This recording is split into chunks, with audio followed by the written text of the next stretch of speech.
Bom dia. Seja bem-vindo à casa do seu pai. Você está na casa dele. Hoje é um dia muito especial. Hoje é o dia do pastor. Ivan, se puder dar só uma baixadinha no retorno aqui em cima para mim, por gentileza, esse microfone. Hoje é o dia do pastor. E é interessante isso, porque o senhor falou que essa casa seria uma casa não de ovelhas, mas uma casa de pastores. Amém? Amém. Olha para a pessoa do seu lado, hein? Está vendo um pastor do seu lado. Está vendo? Vai cuidar de você, vai carregar você no colo, né? A parte boa de ser pastor é dormir no pelo da ovelha. Mas o cheiro da ovelha, os carrapichos da ovelha, as feridas da ovelha, as infecções dos pés da ovelha, né? A infecção nos olhos, os vermes, você precisa espremer. Essa parte ninguém conta, né? Ninguém avisa isso em curso de teologia nenhum, né? O quão catinguento é cuidar de uma ovelha. E Jesus nos chama para ser pastores. Ele não foi o único, ele foi o primeiro. E olha para a pessoa do seu lado e diga assim: você precisa se responsabilizar por pessoas. Você repete isso aí para ela. Você precisa se responsabilizar por pessoas. Não, tem gente que falou olhando para mim. Não. Não é assim que funciona. A regra do jogo é: olha para a pessoa do seu lado, para a ramela do olho dele que está nessa manhã fresquinha, né? Nem está seca ainda, e fala assim: você precisa se responsabilizar por pessoas. Você é um espelho. Você é um espelho. Você é um espelho. Você reflete uma glória. E o problema é que todos nós refletimos algo. Todos nós refletimos algo. Nós não temos poder nenhum. O ser humano é extremamente neutro, porque o ser humano ele nasceu para ser uma casa. O ser humano ele nasceu para se tornar um dia a habitação. Nós somos uma casa. Lembra quando Adão é formado? Deus vai lá, faz uma escultura no pó da terra, né? Uns ele gastou menos areia, outros ele gastou um pouquinho mais de barro, né? Outros bem mais barro, né? Eu falo isso porque um dia eu fui gordo, né? E eu entendo bem disso. Só que tinha vida sobre o barro? Sim ou não? Não. Então Deus soprou virtude dele sobre você. Sem a mínima virtude que ele entregou para você, você não é nada. Você só é qualquer e alguma mínima coisa, porque virtude saiu dele sobre você. E você se tornou casa dele.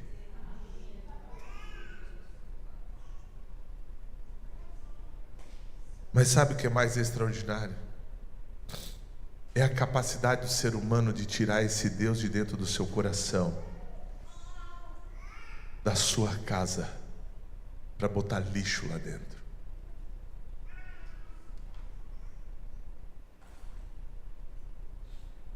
Eu nasci dentro de uma casa pastoral. Nasci dentro de uma casa onde meus pais sempre cuidaram de muitas pessoas. Eu não lembro a quantidade de casas que a minha mãe reformou, que a minha mãe ajudou a construir com meu pai, para entregar para famílias. Eu não lembro a quantidade de tantas que foram. E para quem conhece a minha mãe e meu pai, sabe que eles são top nisso. Eles não estão aqui, eu posso falar, né? Se eles vêem uma família precisando, a minha mãe, ela dá uma força nela, ela vai atrás de jogo de cozinha, ela vai atrás de sofá, de cama, de geladeira, ela mobília a casa inteirinha, ela dá um jeito de pintar, e quando ela fez tudo, ela vai para o lado de fora e fala: ô meu filho, mas precisa de um jardinzinho, né meu filho? Aí ela vai fazer jardim, ela vai atrás de brita, e ela faz como se fosse para ela morar. E a casa fica linda. A gente vai, ora, agradece ao Senhor, entrega a casa. Dentro de alguns meses a gente volta para fazer uma visita, tomar um café. As paredes estão sujas, o jardim morreu. A brita está cheia de lixo. As camas já estão quebradas. O lençol já está rasgado. As roupas novas que a gente colocou, arrumou tudo certinho, tudo bagunçado. Porque não é sobre o presente chamado a casa que você ganha. É sobre a cultura ao qual você decidiu viver e se tornar. A identidade que você decidiu viver. E você pode colocar um porco dentro de um castelo. Dentro de alguns dias o castelo vai se tornar um chiqueiro. Olha para o lado e fala assim: se você não tiver a mentalidade e a identidade de príncipe, o maior dos castelos se tornará um chiqueiro.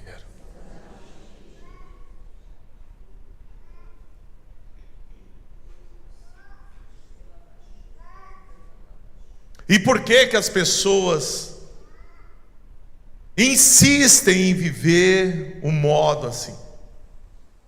Por que que as pessoas insistem em viver no lamaçal do pecado? Por que que as pessoas insistem em viverem uma identidade deturpada? Por que que as pessoas insistem em querer permanecer num lugar de total tragédia espiritual, emocional, biológica, física? Por quê? Por quê? Porque não conhecem o padrão de Deus. Porque não conhecem o padrão de Deus. Abra Timóteo 3. Eu não vou pregar sobre o começo de Timóteo, eu prometo. Porque Timóteo 3:1, meus irmãos, é o texto que eu mais leio. Que fala da gente nesses dias agora. Mas não é sobre isso, eu quero que você abra lá no 10.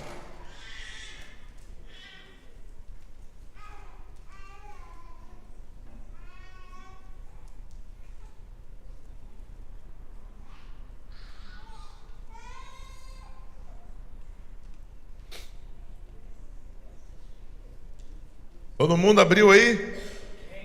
2 Timóteo 3?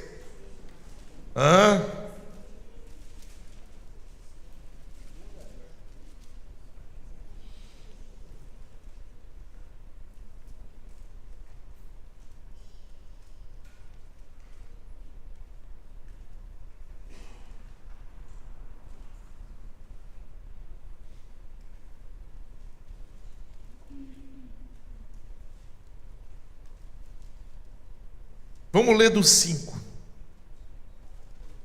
Eu sempre paro no 5, hoje eu vou continuar do 5. Deus vai dar graça. É que eu tenho pouco tempo, eu fico preocupado, aquele relógio ele não para. Ele é rápido, né? A gente botar uma pilhinha ali para ficar um pouco mais lenta, a pilha fraca. Abriu aí? 5 diz assim: serão religiosas apenas na aparência, mas rejeitarão o poder capaz de lhes dar a verdadeira devoção. Fique longe de gente assim. Se quiser projetar, está projetando? Isso, e mesmo. Entre tais pessoas, há aqueles que se infiltram. Entre tais pessoas, há aqueles que se infiltram na casa alheia. Entre tais pessoas, há aqueles que se filtram na casa alheia e conquistam a confiança de mulheres vulneráveis. Fala assim: noiva de Cristo. Noiva de Cristo que não sabe que é noiva, que não sabe o direito de noiva, que não sabe o que é ser noiva. Mulheres que estão vulneráveis. Uma noiva vulnerável que não sabe que é noiva permite que homens maus a aflijam. Vamos continuar? Vírgula. Carregadas de pecados e controladas por todo tipo de desejo. 7. Mulheres que estão sempre em busca de novos ensinos. Repita comigo: mulheres que estão sempre em busca de novos ensinos. Jamais conseguem entender a verdade. Estes mestres se opõem à verdade, como Janes e Jambres se opuseram a Moisés. Têm a mente depravada e sua fé não é autêntica. Contudo, não irão muito longe. Um dia alguém verá como são insensatos, como aconteceu com Janes e Jambres. 10. Mas você sabe muito bem, Timóteo, o que eu ensino. O que eu ensino, como vivo e qual o meu propósito de vida. Conhece minha fé, minha paciência, meu amor, minha perseverança. Sabe quanta perseguição, quanto sofrimento suportei e o que me aconteceu em Antioquia, Icônio e Listra. O Senhor, porém, me livrou de tudo isso. Sim, e todos que desejam ter uma vida de devoção em Cristo sofrerão perseguições. Mas os perversos e impostores irão de mal a pior. Enganarão outros e eles próprios serão enganados. Você, porém, deve permanecer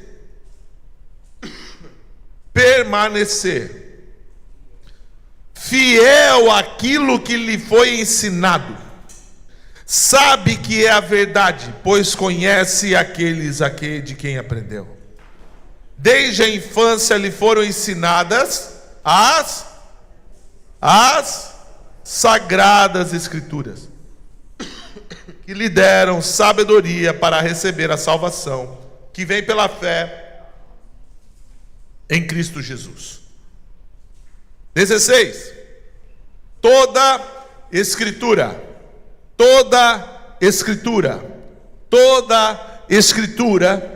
é inspirada por Deus e útil para nos ensinar o que é verdadeiro, nos fazer perceber o que não está em ordem em nossas vidas.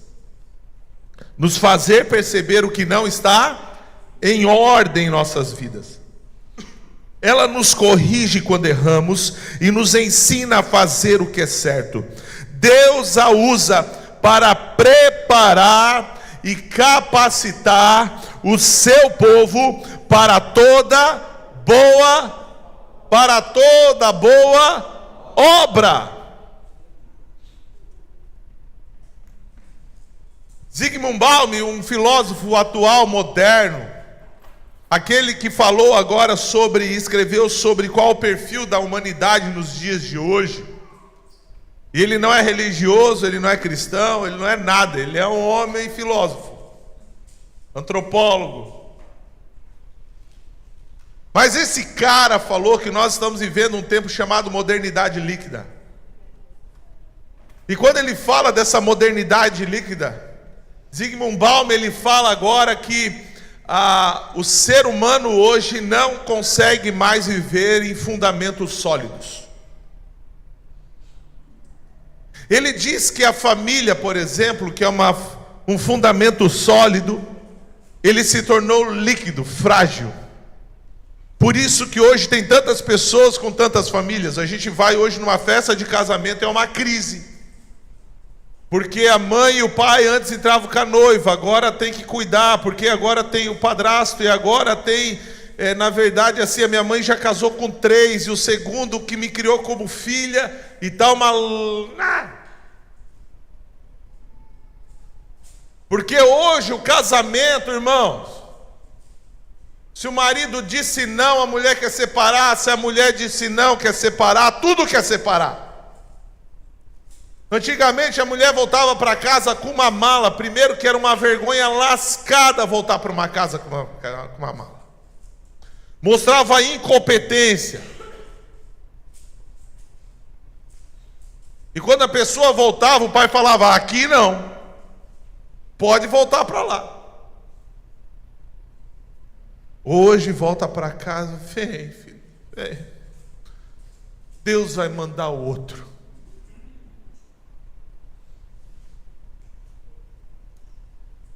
Sabe o que é pior, irmãos? Vem na igreja, pastor manda separar.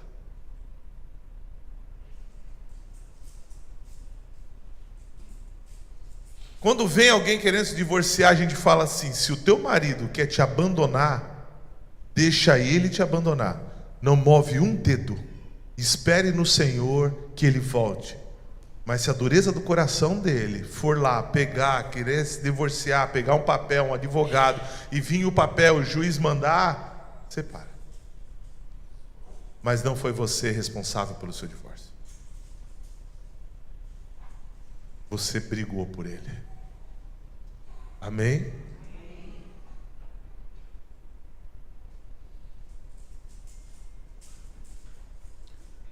Fundamento sólido. Casa deixou de ser casa. Família deixou de ser família. Antigamente a gente ia trabalhar, uma pessoa era fiel até uma empresa. Eu trabalhei com pessoas com 50 anos de profissão no mesmo lugar. Uma vez a tomar a decisão de uma saída de uma empresa para outra minha foi que eu precisava ocupar o lugar de um cara para mim ser engenheiro de produto. E uma outra empresa me chamou para ser engenheiro de produto. E quando eu fui tomar uma decisão, que eu saí lá na rua da empresa, eu vi o engenheiro de produto vindo de andador trabalhar. Eu olhei para aquele cara e falei, esse cara precisa morrer para mim assumir o lugar dele. Ele não vai se aposentar. Eu falei, você é engenheiro de produto em outro lugar. Irmãos, hoje em dia, tem pessoas que têm mais carteira de trabalho do que cueca.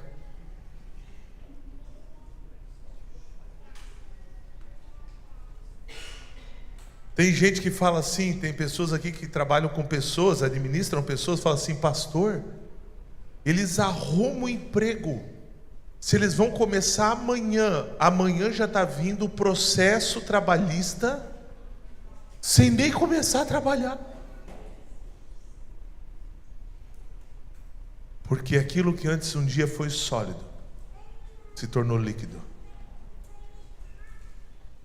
A virgindade se tornou líquida. A virgindade se tornou líquida. E não é que elas entregam a sua pérola, o seu tesouro um para o outro. Eles escarnecem deliberadamente. Como pastor de jovens, eu já sentei para ter uma conversa muito séria sobre isso. Eu falei assim, ó, eu quero a real do que acontece lá fora hoje. Numa balada, numa rave, eu quero a real. Me fala a real, sem filtro. Eu quero saber contra quem eu estou lutando. Eu achava que a minha geração era pervertida. Irmãos, está tudo dilacerado.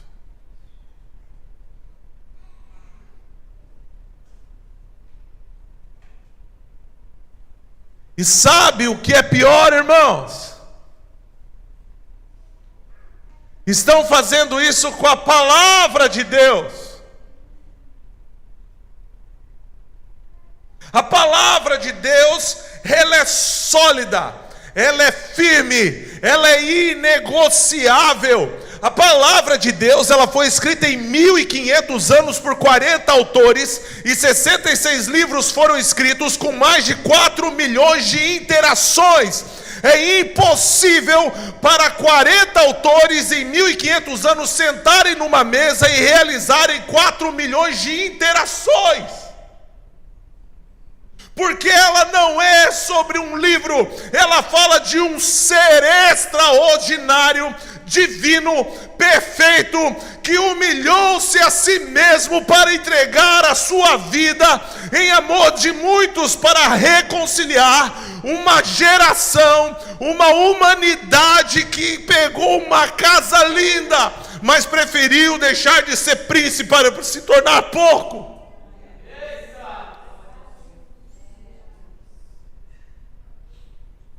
Uma geração que brinca com a palavra, uma geração que negocia e tenta criar agora distorções dessa palavra para que ela se torne flexível ao seu modo operante de viver.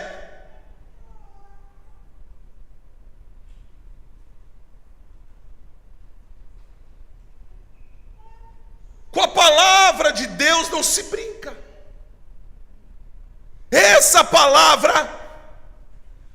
palavra, do modo que nós conhecemos, existe há 1700 anos. Transformou milhões de pessoas, transformou milhões de vidas. Mas a palavra de Deus, ela continua sendo a palavra de Deus. Ela continua se renovando a todas as manhãs como orvalho fresco. Ela continua nos ensinando a viver uma conduta, porque ela nos revela Cristo. E por que as pessoas não são transformadas por esse evangelho? Por uma coisa que elas estão acostumadas a fazer.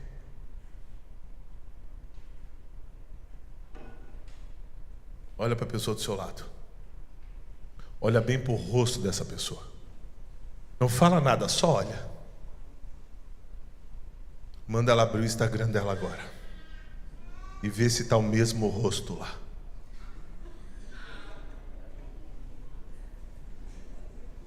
As pessoas estão começando a ver uma realidade a partir de filtros.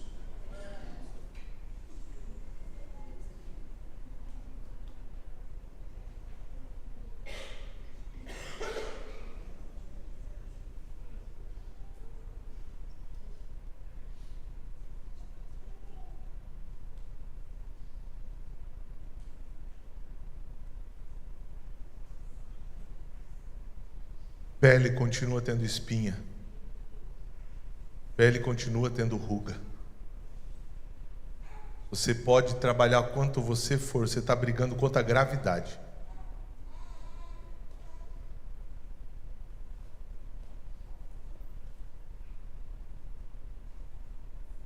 Mas sobre todo o peso de gravidade que está vindo sobre você por algum tempo já, talvez há 80 anos, 60 anos, 50 anos, 40 anos. Isso revela que você está há bastante tempo debaixo do sol. E você deveria se orgulhar da sabedoria que você deveria ter aprendido. Porque as rugas revelam a sabedoria que você conquistou. E para você conquistar essas rugas, você teve que suportar o peso da vida.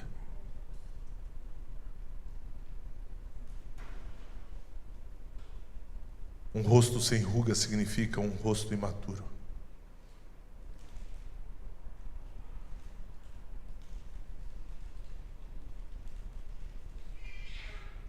nós temos negociado a palavra de Deus. Nós temos negociado a palavra de Deus. Você tenta ver na palavra o que dá álibi para você pecar. Uma vez chegou uma menina no gabinete pastoral, sentou na minha frente e falou: pastor, eu quero me separar do meu marido. O que eu preciso fazer para me separar dele? Eu quero saber assim o jeito legal bíblico para poder separar dele. Aí eu falei assim: irmã, durante a Bíblia, né, Moisés falou, né, se adulterasse. É só isso, pastor? Então eu estou indo lá. Calma, eu comecei a rir de nervoso. Comecei a rir de nervoso, gente. Eu não mandei ela adulterar. Mas a palavra diz que se ela adulterasse, ela podia separar. Falei: não, senta aqui. Isso foi a introdução da mensagem, calma. Relaxa, deixa eu mostrar o padrão de Deus.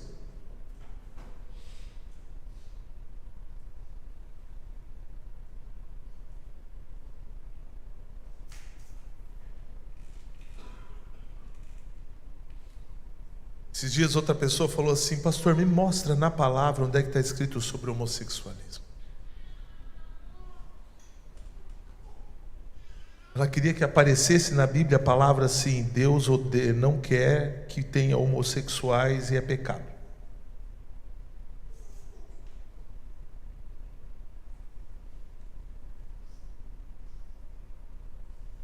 O problema é que nós estamos tentando achar brechas em algo sólido,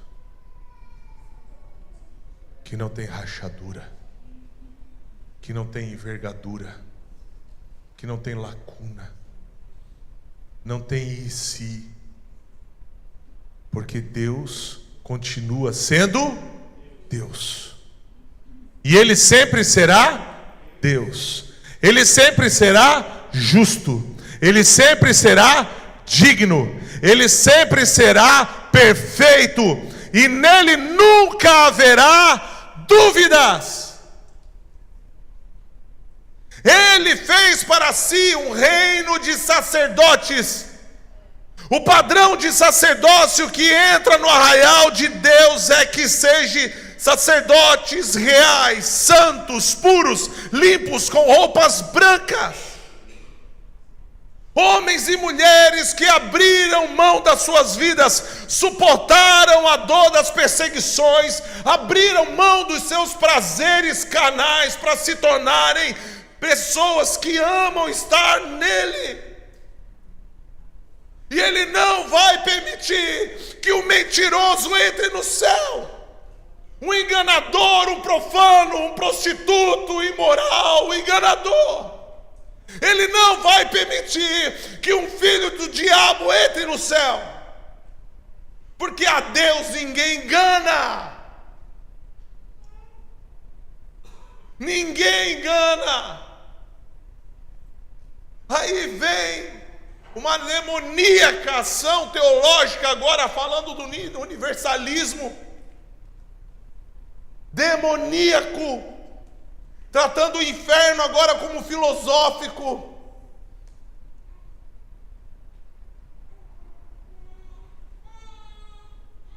Eu vou pegar a fala do Ângelo Basso. O inferno é eterno, porque a dignidade de Deus é eterna, a justiça de Deus é eterna. Só tem um jeito de não existir inferno: se o próprio Deus pecar. Porque o inferno é o lugar criado para todo ser que não quer estar estabelecido na glória, na dignidade, na justiça dele.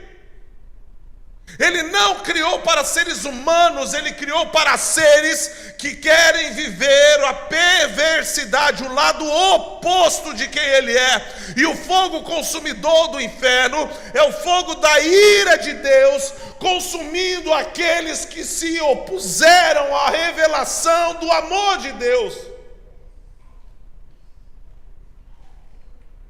Essa é a essência da palavra, irmãos. Não é teologia do cagaço, pelo amor de Deus. Mas você precisa ter um choque de realidade na sua vida, de posicionamento. Você recebeu uma casa e você precisa cuidar com zelo dessa casa. Você não pode deixar nada entrar dentro dessa casa. Mas cuidado, porque ignorar a palavra de Deus permite que homens e mulheres usados pelo diabo se passem por cristãos para roubar o pouco que você tem da palavra, distorcendo a palavra que você recebeu, relativizando o evangelho verdadeiro. Nós nascemos para ser corpo de Cristo, unidos pelo amor de Cristo. Nele não há divisão, nele não há acepção de pessoas, nele não há contenda, nele não há dissensão, nele não há maledicência. Em Cristo todas as coisas já estão. Você consegue entender isso? Irmãos, não brinque com Jesus. Não brinque com o que ele fez na cruz. Porque o que Cristo fez foi o próprio Deus se humilhar. Você sabe o que é humilhação? Já te humilharam? Já te humilharam? Como é que foi o teu sentimento quando te humilharam?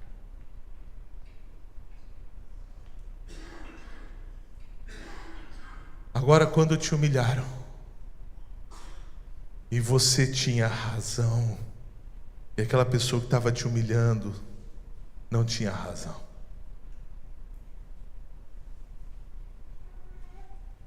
se falasse assim: agora você pode dar um soco nessa pessoa, você daria? Agora imagine, irmão, humilhar o Mike Tyson de algo que ele não fez, e o juiz falar assim: tu pode ir lá e dar um soco naquela pessoa. Mike Tyson daria? O que aconteceria com a pessoa?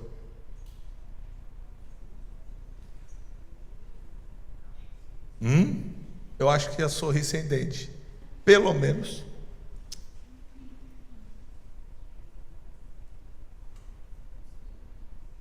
A palavra de Deus diz que a terra é o estrado dos pés do Senhor.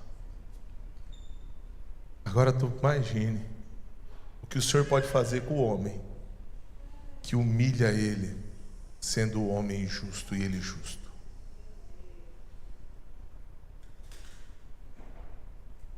Eternamente jogado no inferno. Porque com Deus não se brinca.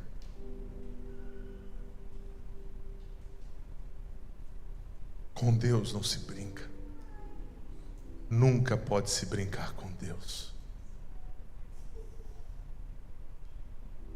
O Senhor, quando nos permitiu nascer com essa casa,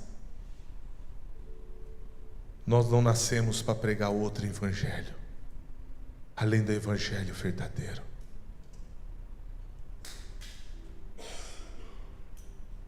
E tem pessoas que nos condenam, nos julgam.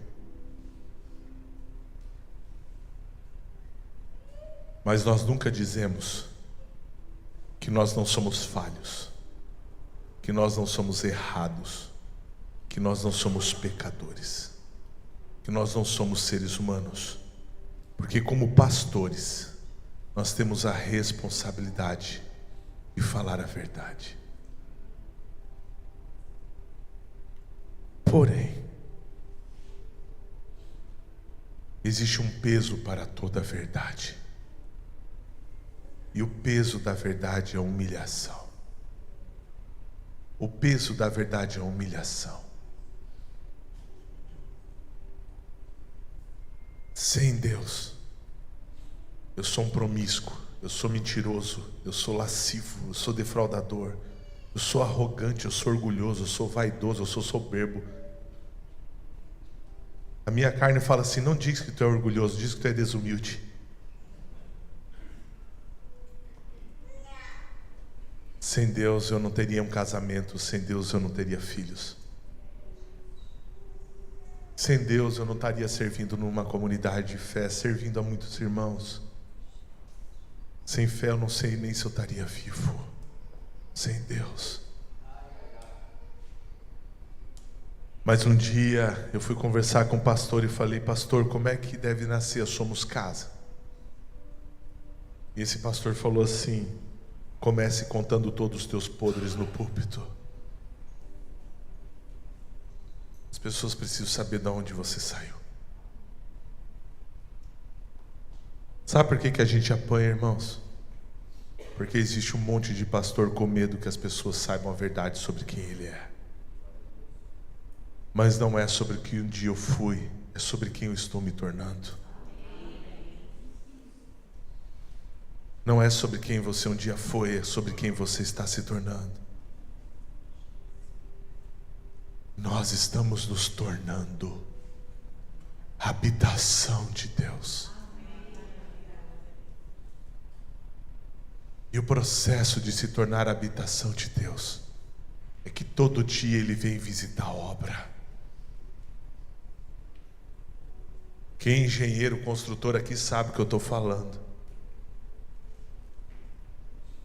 Construtor, o engenheiro chega lá, ainda não dá para morar. Eu tenho que arrumar isso, tenho que arrumar aquilo, tenho que arrumar aquilo, tenho que arrumar aquilo. Aí ele sai, porque ele não pode morar ali ainda. Agora ele volta com trabalhadores. Ó, tu vai trabalhar naquela área, tu vai trabalhar naquela área, tu vai trabalhar naquela área. E trabalhadores são pessoas. Aí ele chama primeiro de tudo arquiteta. A arquiteta é a tua esposa.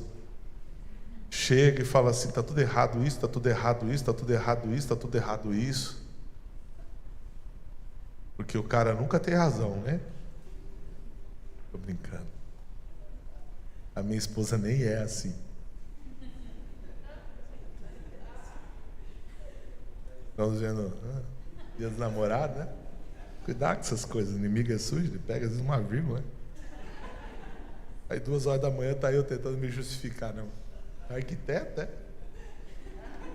É assim que tu...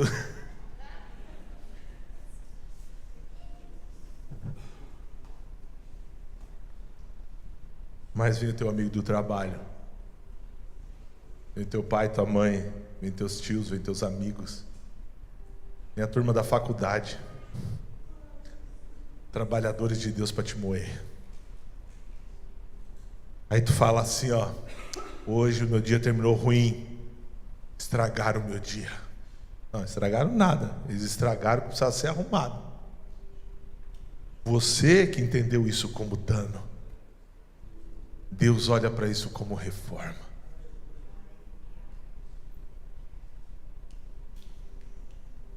E prepare o seu coração, até que você fale assim: vinde, amado meu, entrai no teu lugar de descanso. Agora eu posso habitar. Até ali você vai ser quebrado, moído, despedaçado. E como é que isso acontece? Sendo perseguido. E eu adoro essa palavra perseguição. Sabe por quê? Você está correndo. Não posso correr muito que eu me canso. E tem alguém correndo atrás de você para tentar te matar. Porque nós estamos fazendo uma peregrinação, uma caminhada. A gente não vai parar para ser transformado. Nós somos transformados enquanto a gente caminha nessa caminhada. E Deus vai mandar pessoas para tentar te alcançar. Sabe por quê? Elas vão tentar correr atrás de você numa caminhada que você está muito à frente delas.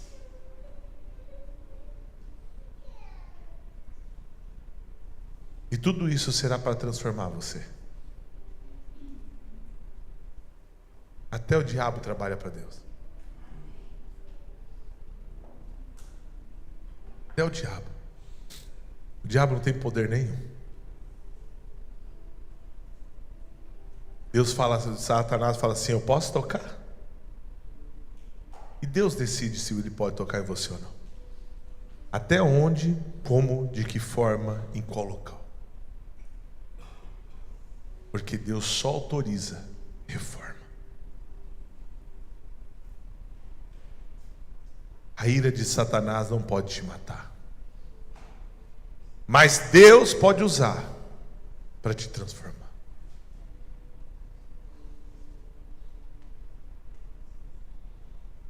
Então, se você está sendo perseguido, se você está sendo assoreado, se você está sendo injustiçado, se prepara, Deus está trabalhando em você. Mas o que eu preciso fazer, pastor? Estabelecer o seu coração na verdade. E não negociar a verdade. É o evangelho todo. É o evangelho todo. É o evangelho todo. Porque as escrituras é a revelação de quem Deus permitiu conhecer de si.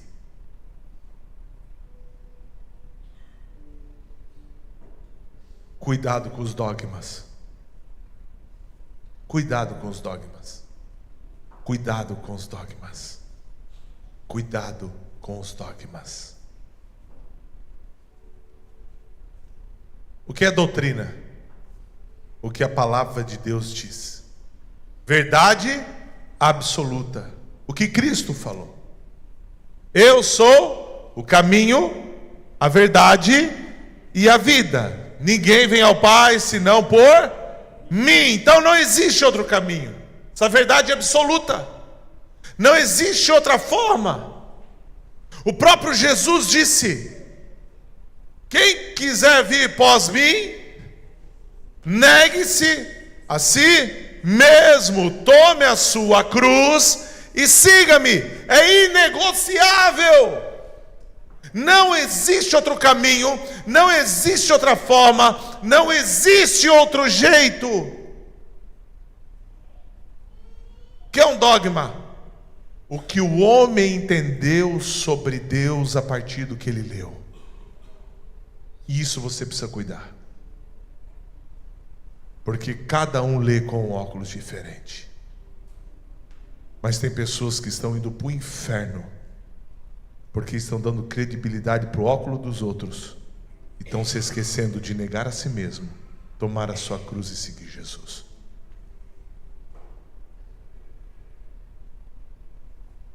O próprio Jesus falou: quem me ama,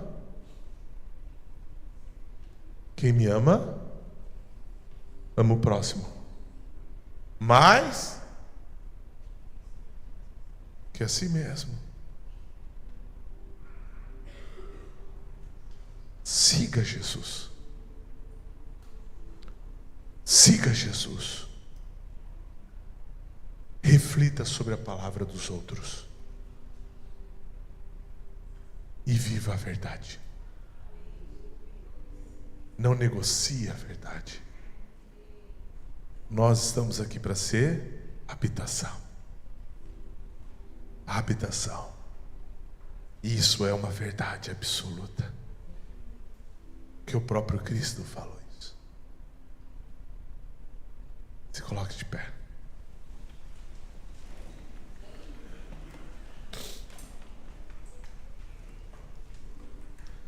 Te convido a fechar os seus olhos.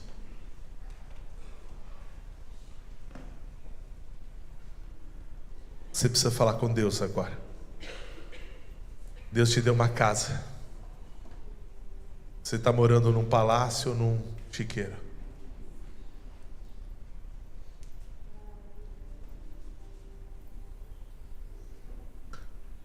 Essa palavra revela para você que você está morando num palácio, num chiqueiro. Eu vou fazer melhor, eu quero te convidar a ficar de joelhos diante de Deus. De joelhos. Em sinal de rendição.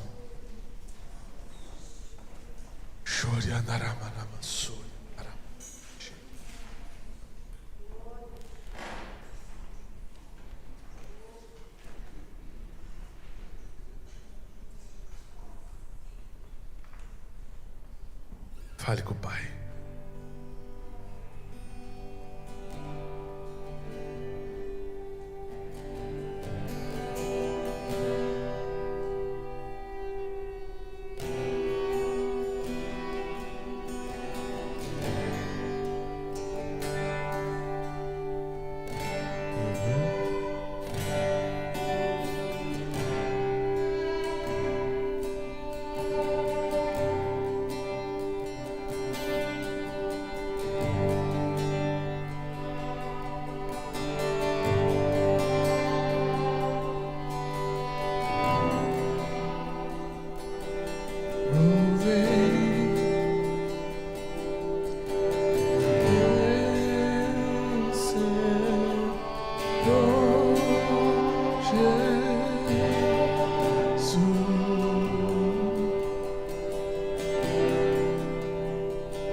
Vem, Senhor Jesus. Sim, vem, sim, vem. Vem, Senhor Jesus.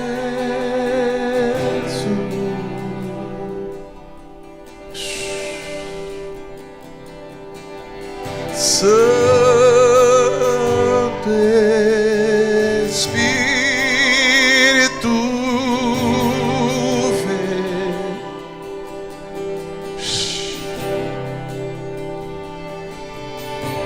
Santo Espírito, vem.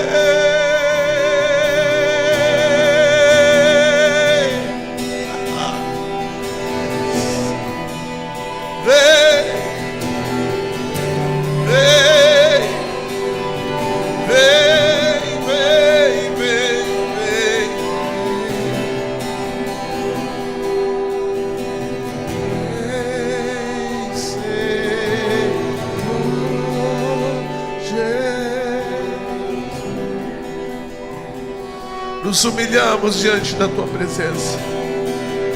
Nos humilhamos diante da Tua presença. Nos humilhamos diante da Tua presença.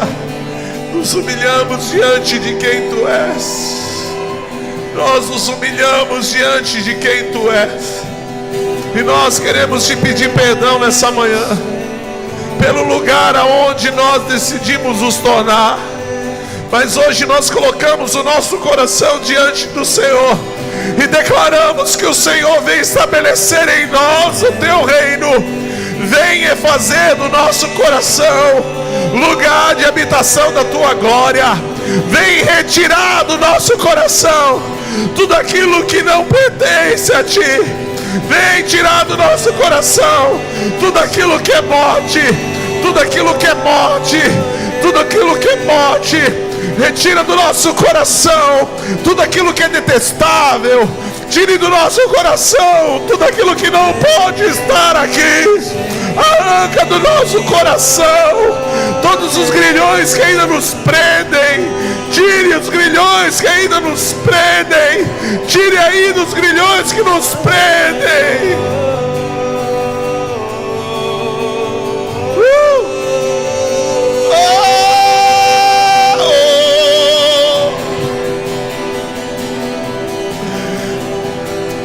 Ache em mim um coração puro. Ache em mim um coração puro, Senhor.